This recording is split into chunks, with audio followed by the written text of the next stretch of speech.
Our identity is love and honor, and that's Brandon Brooks. He is here this afternoon because of his love for Miami University. Miami Redhawk, class of 2011, and now Super Bowl champion, Brandon, you inspire us all.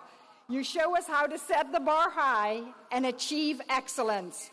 When you pulled up your Eagle shirt at the Super Bowl and that red M appeared on national TV, the entire Miami family cheered.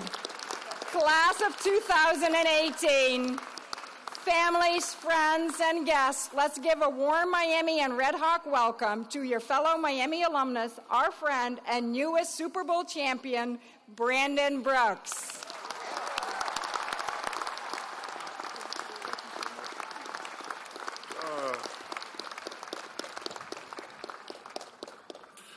Won't keep you too long today. I know some of you got to get to beat the clock, so yeah.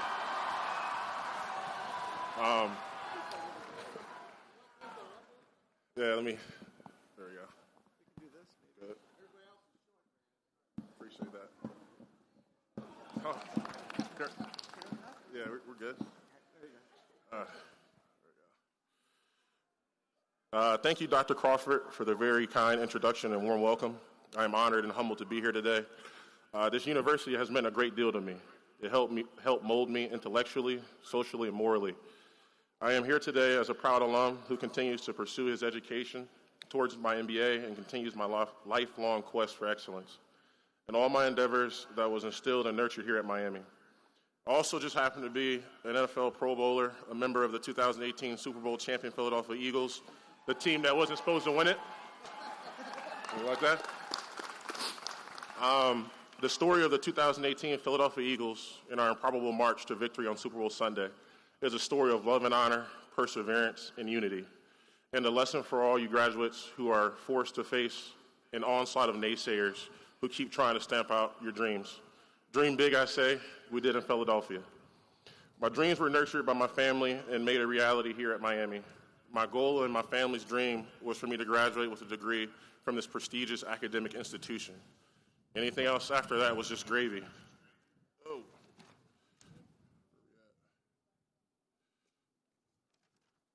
There we go. We learned the concept of love and honor here at Miami. It surrounds you from your first day that you arrive on campus and is the essence of college life here, and it is what Miami instills in you, and what you leave with when you go out into the world and seek to achieve excellence in any and all of your endeavors. Love and honor, perseverance, and unity is a story of my life. Growing up in Milwaukee, coming to Miami, and concentrating on academics while playing football, getting drafted, and returning today as your commencement speaker. With your family at your side and the whole Miami community behind you, rooting for you, it should be your story too, as you move out into the world and realize your dreams. I've been in your shoes. I know the trials and tribulations of college life, trying to juggle academics, sports, a social life, trying to fit in, and questioning if you're working hard enough and will it pay off in the end. Of course, the big question is always, what does the future hold? Where am I heading? I know from personal as well as professional experience that while you may not know at that very moment, there's always something inside that keeps telling you you're headed in the right direction. And keep going, keep persevering.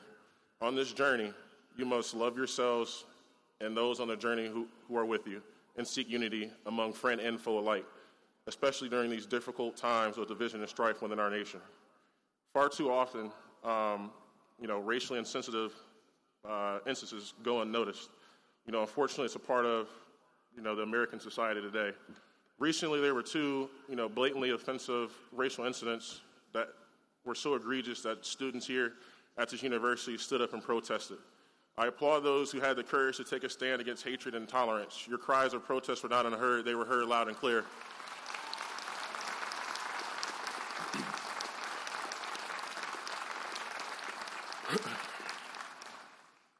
I also want to take the time to applaud President Crawford for taking action in his strong stance against these acts of hate and intolerance. Regardless of our differences and our quarrels, as families often do, we must stand together as a nation, because while we all disagree on many things, we all agree on the basic American principles of fairness, equality, love of country, love of family, and the freedom to practice the religion of your choice.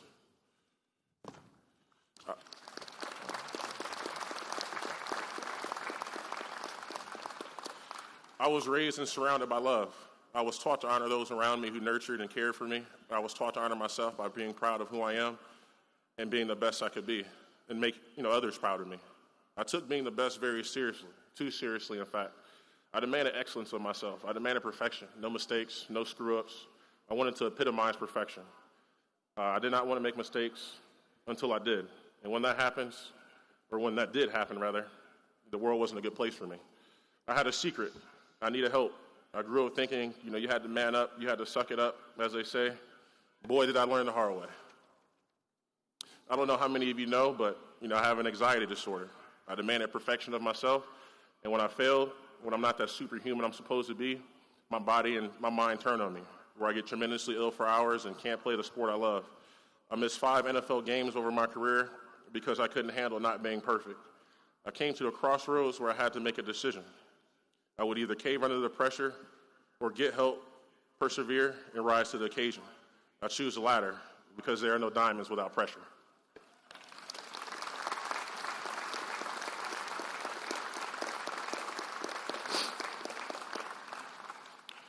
Getting help by seeing a therapist was one of the best things for me, and for those out there going through something, you can't handle yourself. Never be afraid to ask for help, and get the help you need. Of all the accomplishments I've had this year, Pro Bowl, Super Bowl, I'm especially proud of defeating the anxiety that has affected me in the past. Truth be told, feeling a little anxious today.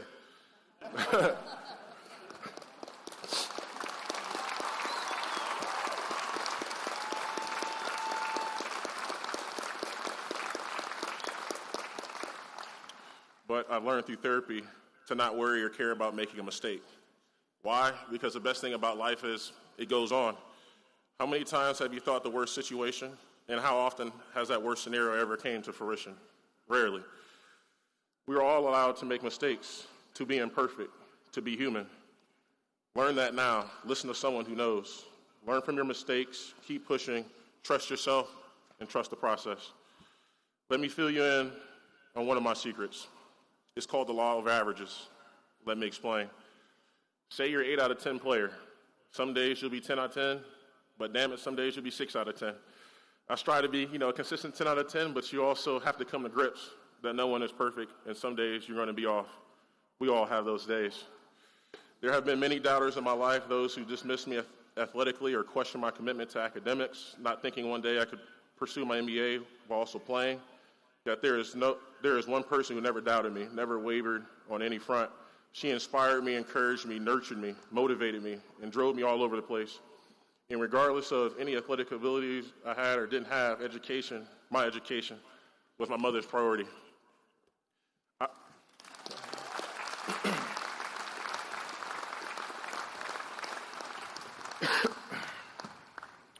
remember it like it was yesterday. My mom talking to me and saying, I don't care how many guys I have in the NFL or how many times they play on national TV, you're there to get in the books. You're there to get an education, and I would hate to have to show up on campus and embarrass you, but I will. My mother, Dorothy Brooks, she's my strength, my soul, my compass. Don't let anyone ever tell you for a moment that women are the weaker sex. That's fake news.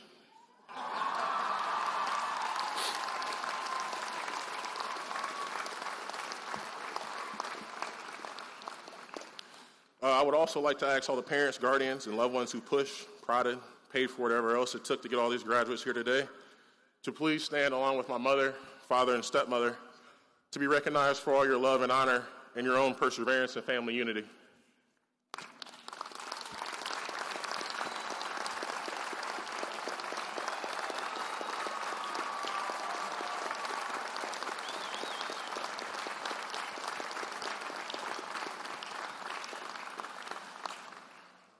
Today is as much about you as it is about all these graduates. Without you, they would not be here today. Thank you. You may be seated, I guess, for whoever's still standing. The notions of love and honor go hand in hand, and I saw it within my own family. I saw it within my teammates here at Miami, and I saw it within the Eagles. I've never been around a group of men closer ever in my life, in any sport.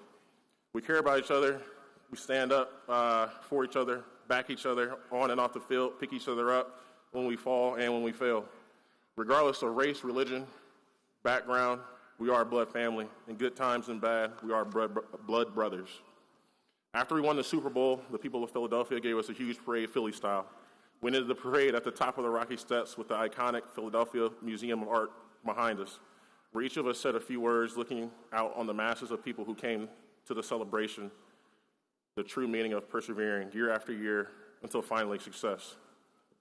Jason Kelsey, my brother, the center on the football team, and the guy who plays to the left of me, gave a speech that was somewhat loud, very emotional, a little edgy, and some would say a little on the wild side. Just Kelsey being Kelsey, but it was also memorable. Kelsey's speech epitomized the 2018 Philadelphia Eagles in our Super Bowl season. It came from his heart, and it spoke to the heart of our team. It spoke to our diversity, our strength as a team that stood together in good times and bad. It spoke to our individual weaknesses, that we were overcome by our teammates' willingness to shore each other up and to offer encouragement and help when we couldn't do it alone. It spoke to our brotherhood, our belief in the notion that I am my brother's keeper and the weight of my brother is not too heavy for me to bear.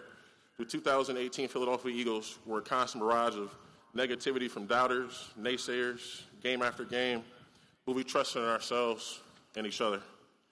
And like the rose that pushes its way through the concrete to overcome what appeared to be impossible, we attained what seemed impossible and made it a reality. The individuals who make up the 2018 Super Bowl champions are a truly amazing group of individuals who happen to play together on the same team. Malcolm Jenkins, one of the most authentic, passionate, compassionate people that I know, one of the leaders of our team, before every game would call us together and we would chant, "We're all we got, we all we need." And he also inspires us off the field, leading proponent for criminal justice reform, equal protection under the law, and is leading a national discussion on how to best reform the system and assist properly or formerly incarcerated people and help them reenter society.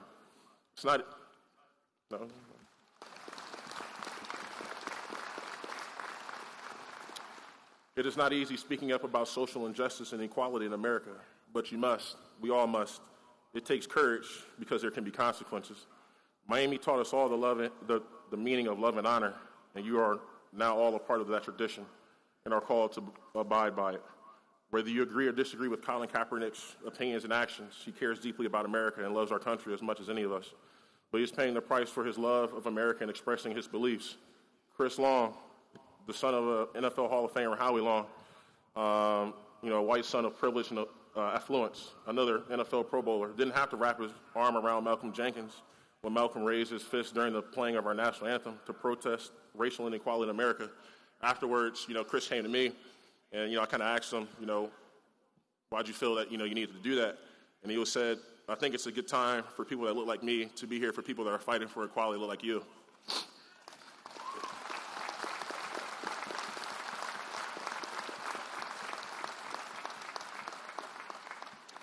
Then there's Nick Foles and Carson Wentz, two top competing quarterbacks who are both tremendously committed to their faith and two of the kindest, most considerate people you'll meet.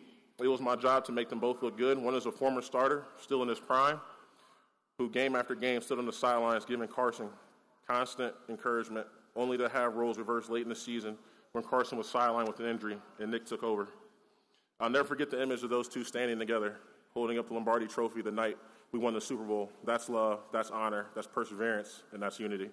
Professional athletes all competing and fighting for jobs. We have a saying in NFL, our careers are like car's side view mirror that reads, things are closer than they appear. Meaning the guy behind you is fighting to get your job just as hard as you are fighting to keep it. Malcolm Jenkins, Chris Long, Nick Foles, Carson Wentz, all are role models to be emulated. Not for their athletic prowess and the financial wealth it brings, but rather for their altruism, for their caring and compassion for the oppressed and those less fortunate among us. These are all life lessons, working hard and standing together, backing up your colleagues in spite of the competition for the same job or the spotlight, team unity, coupled with the quest for excellence and success in whatever path you choose. It all pays off with love and honor, perseverance, and unity. Love and honor go hand in hand. I first learned that here at Miami. Commitment to love and honor builds character, strength, and the willpower to endure and keep going, in spite of the obstacles you encounter along the way. Sometimes it's hard being different. Being one among so many that are not like you, it can be isolating, fearful, lonely at times. Miami University is an overwhelmingly white university. It's hard for minority students here at times. There's no denying that.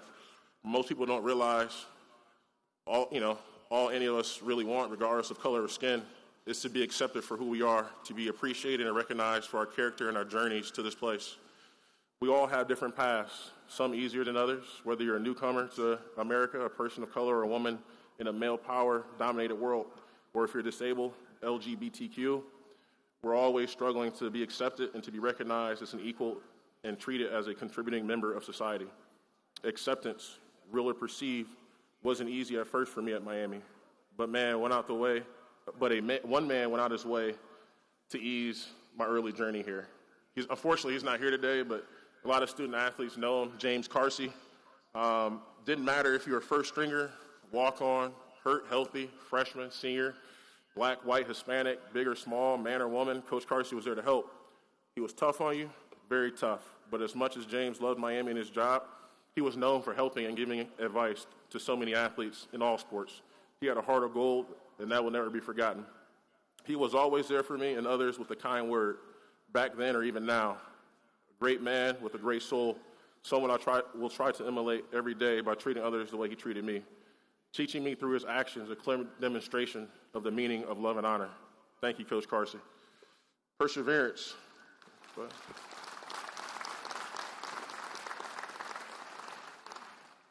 Almost there, I promise. Perseverance is crucial to success, if not survival. Most of today's graduates know exactly what I'm talking about. How many times did you get up so bad that you felt like quitting, giving up, but somewhere, somehow, you found the strength, the will, the character to keep going, the strength to pick yourself back up again. There we go. Now we're not talking about picking yourself up, a day after you've been out at, Brick Street, the Woods, Pachinko's. I think it's gone now, but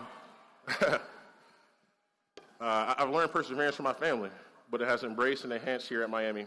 You go from trying to fit in to trying to stand out. My family's story is one of perseverance, of struggle, and sacrifice, all benefiting the next generation, me. My story is an American story, not unlike most American families that struggle every day, not unlike many of you sitting in the audience today. For most Americans, white or black or people of color, women especially, immigrants or native-born, economic gains do not come easy. Americans as a whole struggle from week to week, paycheck to paycheck. Many are not even that fortunate. Many don't have regular weekly paychecks. In spite, America is still the land of opportunity where everyone, if willing to work hard and persevere, should be given equal access to opportunity, regardless if you're a female, male, transgender, or person of color, white, disabled, gay, lesbian, straight, bisexual, or even if you're questioning your identity or gender.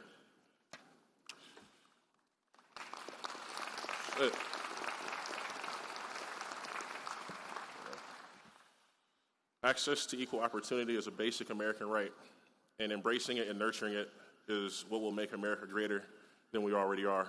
Dr. Martin Luther King Jr. said in his I Have a Dream speech 55 years ago on the steps of the Lincoln Memorial in Washington, D.C., I have a dream that my 4 little children will one day live in a nation where they will not be judged by the color of their skin, but by the content of their character. Sadly, many in this nation are still being judged by the color of their skin rather than the content of their character. The judgment is based off skin color, on gender, sexual orientation, or birth status. It denies the many opportunities for life, liberty, and the pursuit of happiness that many others in America take for granted. Our country's future depends upon the willingness to take a stand for equality and ensure our nation's lives up to its promise and its potential. That's the greatness of America, and it's your responsibility to nurture that greatness, protect that greatness, and make it a reality so that 55 years from today, Dr. King's words will ring true, and my children and your children will not be judged by the color of their skin, but by the content of their character.